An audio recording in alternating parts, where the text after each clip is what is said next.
Hello प्यारे साथियों, नमस्कार सभी प्यारे साथियों का आरआरबी ग्रुप डी की मैराथन नंबर 5 में स्वागत है। सभी का भाई साहब दिल खोलकर स्वागत करता हूं मैं इस गुरुकुलम प्लेटफॉर्म पर।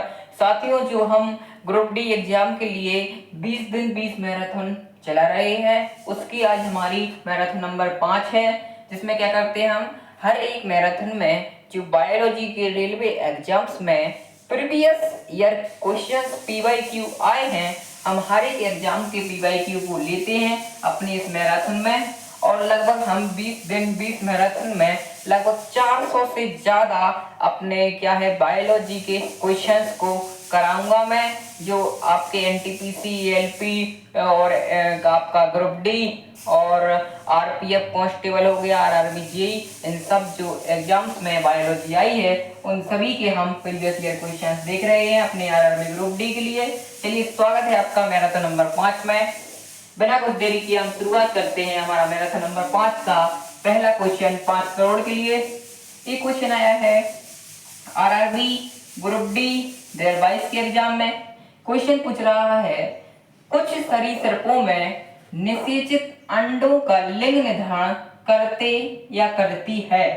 तो भाई कौन करता है या कौन करती है सरीसृपों में निषेचित अंडों का निर्धारण, अंडों का लिंग निर्धारण कौन करता है या फिर करती है। एक क्वेश्चन आपका आरआरबी ग्रुप डी 2022 के एग्जाम में आया है हमारा।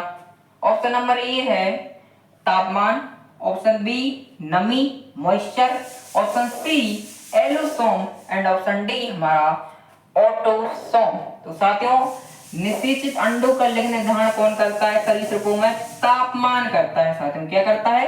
तापमान करता है। ग्रुप डी 2022 का क्वेश्चन था। अगला भी क्वेश्चन हमारा आरआरबी ग्रुप डी 2022 का है। क्वेश्चन क्या है देखते हैं साथियों। क्वेश्चन है, कौन सा विकल्प उस पथ को सही ढंग से दर्शाता है जो मानव पुरुष प्रजनन प्रणाली से मुक्त होने पर शुक्राणु अपनाते हैं। तो इनमें से कौन सा ऐसा वो सही प्रोसेस है जो क्या है मानव पुरुष प्रजनन प्रणाली से मुक्त होने पर शुक्राणु अपनाते हैं। तो हमारा पहला ऑप्शन है साथियों वृषण मूत्रनली, फिर मूत्रमार्ग और लिंग, वृषण शुक्रवाहिका मूत्रनली लिंग, भ्रूण शुक्रवाहिका मूत्रमार्ग लिंग या भ्रूण मूत्रनली शुक्रवाहिका लिंग। तो इसका सही जवाब है साथियों, ये सही प्रोसेस है, ये सही तरीका है। ये आरआरबी ग्रुप डी 2022 का क्वेश्चन था। इसी के साथ आगे बढ़ाते हैं मैराथन को। आरआरबी ग्रुप डी 2022 का अगला क्वेश्चन है, निम्न में से कौन सा डिंब वाहिनी हार्मोन का एक उदाहरण है। साथियों, इस मैराथन में न केवल हमारा ग्रुप डी के बल्कि एनटीपीसी के हर एक एग्जाम के जहां बायोलॉजी से क्वेश्चन पूछे गए हैं, प्रीवियस ईयर क्वेश्चन देख रहे हैं। क्योंकि जब तक आपको प्रीवियस ईयर क्वेश्चन नहीं आएंगे तो आपको कोर्स पढ़ने का मतलब नहीं है, क्योंकि आप प्रीवियस ईयर क्वेश्चन ही पेपर्स में आगे आते हैं। इसलिए हम लोग इस मैराथन में लगभग 5 साल के प्रीवियस ईयर क्वेश्चन जो आपका अपना रेलवे एग्जाम में आए हैं उनके बारे में हम डिस्कशन करते हैं। जो बच्चे नए हैं उनको बता देता हूं मैं, और जो बच्चे पुराने हैं तो उन्हें तो पता ही है भाई साहब, वो तो 4 मैराथन पहले देख चुके हैं हम, कितने अच्छे क्वेश्चंस का डिस्कशन कर चुके हैं साथियों। हमारा अगला क्वेश्चन क्या था, निम्न में से कौन सा डिंब वाहिनी हार्मोन का एक उदाहरण है। ये आरआरबी ग्रुप डी 2022 का क्वेश्चन था। टेस्टोस्टेरोन उदाहरण है, एंड्रेनलिन उदाहरण है, एस्ट्रोजन उदाहरण है या थायरोक्सिन उदाहरण है। तो इसका सही जवाब है एस्ट्रोजन उदाहरण है आपका। डिंब वाहिनी हार्मोन का एस्ट्रोजन उदाहरण है साथियों। चलिए साथियों, अब हम अपने यहाँ पे अपनी मैराथन को आगे बढ़ाते हैं और अन्य क्वेश्चंस के बारे में भी डिस्कशन कर लेते हैं। जी साथियों, हमारा अगला क्वेश्चन है किसका है। मैंने ये आरआरबी ग्रुप डी 2022 का क्वेश्चन है, ये एनटीपीसी 2021 का क्वेश्चन है, ये आरआरबी जेई 2019 का क्वेश्चन है, एंड हमारा जो ए है ये आरआरबी एएलपी 2018 के एग्जाम में आया है। इसलिए साथियों, हम लोग ना केवल इस मैराथन में ग्रुप डी के क्वेश्चन ले रहे हैं बल्कि जितने भी रेलवे एग्जाम है उन सभी के क्वेश्चंस ले रहे हैं। हमारा क्वेश्चन है आरआरबी ग्रुप डी 2022 के एग्जाम में आया है, किशोर अवस्था 11 वर्ष की आयु के आसपास शुरू होती है और तक रहती है। मतलब किशोर अवस्था साथियों 11 वर्ष के आसपास शुरू होती है और कब तक रहती है। ऑप्शन ए 19 या 20 वर्ष की उम्र तक, 16 या 17 तक, 18 या 19 तक, एंड डी 15 या 16 वर्ष तक। तो साथियों 11 वर्ष की आयु के आसपास आपकी किशोर अवस्था चालू हो जाती है और 18 या 19 वर्ष की उम्र तक ये किशोर अवस्था रहती है। हमारा अगला क्वेश्चन एनटीपीसी 2021 का क्वेश्चन है साथियों। मैराथन में मजा आ रहा है, बहुत एंजॉय कर रहे हैं, अच्छे क्वेश्चंस आपको देखने को मिल रहे हैं, हर एक एग्जाम के मिलेंगे। दबा के ठोक के लाइक भी करते चलिए। मुझे इस वीडियो पर कम से कम आप कह सकते हैं 500 लाइक चाहिए। 500 लाइक कर दीजिए आप लोग, दबा के ठोक के इस सेशन को शेयर कर दीजिए। जो आपके साथी ग्रुप डी की तैयारी कर रहे हैं उन तक ये वीडियो पहुंचनी चाहिए, ठीक है।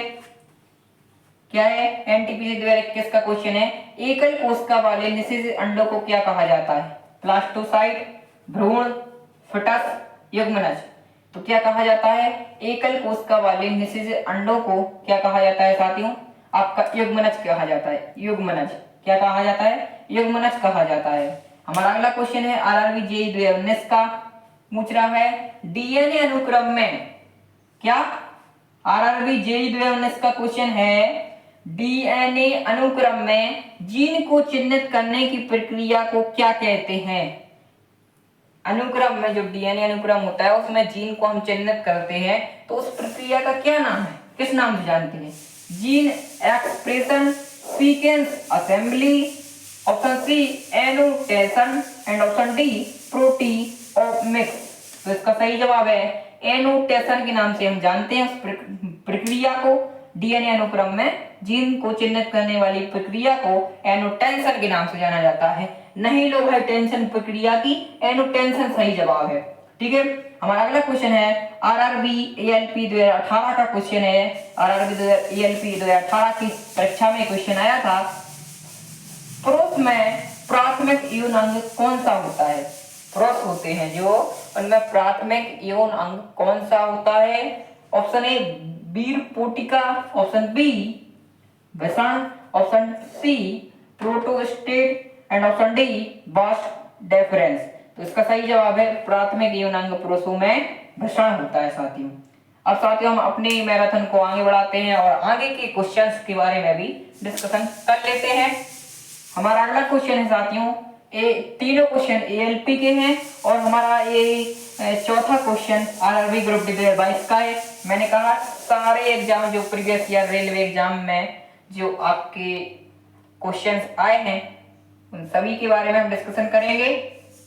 हमारा अगला क्वेश्चन है गतिशील जीवाणु कोशिका को कहा जाता है? नरयुग्मक, युग्मक, आइसोगोमेट या मादा युग्मक। तो इसका सही जवाब है गतिशील जीवाणु कोशिका को नरयुग्मक कहा जाता है। हमारा साथियों अगला क्वेश्चन है एएलपी 2018 का, उस अंग का नाम बताइए। साथियों लाइट चली गई है और कुछ टेक्निकल इशू के कारण अन्य लाइटें भी नहीं जल रही हैं, इसलिए साथियों आपसे अनुरोध है, आपको अगर साफ दिख रहा होगा तो आप वीडियो में देखिए, थोड़ा बहुत समस्या आ सकती है, आप लोग थोड़ा एडजस्ट कर लीजिए, मैनेज कर लीजिए।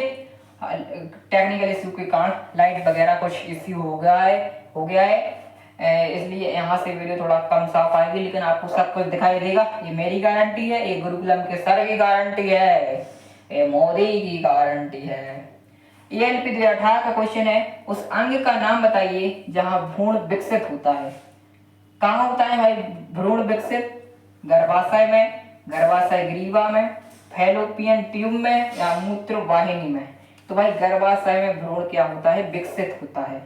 हमारा अगला क्वेश्चन है एएलपी 2018 का, महिलाओं में यौवन की शुरुआत किससे होती है? महिलाओं में यौवन की शुरुआत किससे होती है? माहवारी से, रजोनी वृत्ति से, रजो दर्शन से या किशोर अवस्था से। एएलपी 2018 का ये क्वेश्चन है, माहवारी से होती है यौवन की शुरुआत, रजोनी वृत्ति से, रजो दर्शन से, किशोर अवस्था से। तो रजो दर्शन से, किससे? रजो दर्शन से। हमारा अगला क्वेश्चन है आरआरबी ग्रुप डी 2022 का, मैराथन में मजा आ रहा है ना साथियों? मजे से पढ़ते चाहिए और प्रीवियस ईयर क्वेश्चंस के भी आनंद लेते चलिए। आरआरबी ग्रुप डी 2022 का एक क्वेश्चन है, निम्न में से कौन सा भाग पौधों में गैसीय विनिमय में सहायक होता है? कौन सा भाग पौधों में गैसीय विनिमय में सहायक होता है। इसका सही जवाब क्या है? रंध्र है, केंद्रक है, रक्षक कोशिकाएं हैं या कोशिका झिल्ली है। पूछ क्या रहा था? कौन सा भाग पौधों में गैसीय विनिमय में सहायक होता है? तो भाई क्या होता है? रंध्र सहायक होता है। क्या होता है? रंध्र सहायक होता है। चलिए साथियों, आज मैंने बताया टेक्निकल इश्यू के कारण लाइट नहीं जल रही है, इसलिए आज हम यहीं तक क्वेश्चन रहने देते हैं और हम अगली मैराथन में मिलेंगे, जो कि हमारी मैराथन नंबर 6 रहेगी। हमारा टारगेट है 20 दिन 20 मैराथन में लगभग 400 से ज्यादा previous year question. RRB group D के लिए हम प्रीवियस ईयर क्वेश्चन देख रहे हैं, मैराथन चला रहे हैं। इस मैराथन को आप खूब सारा प्यार दीजिएगा। जो आपकी साथी हैं, आपके भाई हैं, आपके फ्रेंड हैं, उन तक आप लोग इस मैराथन को शेयर कीजिएगा, ताकि वो लोग भी प्रीवियस ईयर क्वेश्चन देख सकें, जान सकें और वो अच्छा साइंस में स्कोर कर सकें। फिजिक्स की मैराथन चल रही है तो आप उसे भी देखिए, रीजनिंग की भी चालू हो गई है तो आप उसे भी देखिए। ठीक है साथियों, फिर मिलेंगे आपको एक अगली मैराथन में। तब तक के लिए साथियों आपको love you, take care, bye bye, Jai Hind, जय भारत, जय श्री राम, भारत माता की जय।